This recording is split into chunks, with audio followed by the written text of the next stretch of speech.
मोदी सरकार स्वतः दुबईच्या रिअल एस्टेटमध्ये इन्व्हेस्टमेंट करत आहे। तुम्हाला हे माहित होतं का? गोष्ट एकदम खरी आहे। एनबीसीसीने रिसेंटली दुबईच्या एका सेंट्रली लोकेटेड जागेवर साधारण 40 करोडचं लँड पार्सल अक्वायर केलेलं आहे। आता कोणतीही गव्हर्नमेंट बॅक्ड बॉडी जेव्हा फॉरेन कंट्रीमध्ये जाऊन अशा इन्व्हेस्टमेंट करते तर ते फक्त हाईपवर नसतं, त्यांनी त्यांचा रिसर्च केलेला असतो। सो जेव्हा गव्हर्नमेंट बॉडी अशा ठिकाणी जाते तेव्हा एक रिटेल इन्व्हेस्टरसाठी हा सिग्नल असतो की त्यांना त्या मार्केटवर कॉन्फिडन्स आहे, तिथे तुम्हाला ग्रोथ फ्युचरमध्ये बघायला मिळू शकते।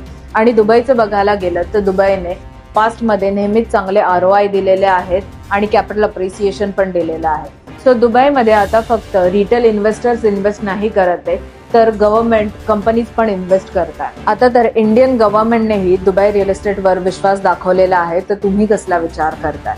मला आजच DM करा जर तुम्हाला दुबई रिअल एस्टेट मार्केटबद्दल जाणून घ्यायचं असेल, तुम्हाला इन्व्हेस्ट करायचं असेल, पण तुमच्या काही शंका असतील तर आपण झूम कॉलवर कनेक्ट करूया आणि नक्कीच तुमच्या शंकांचं मी निरसन करण्याचा प्रयत्न करेन।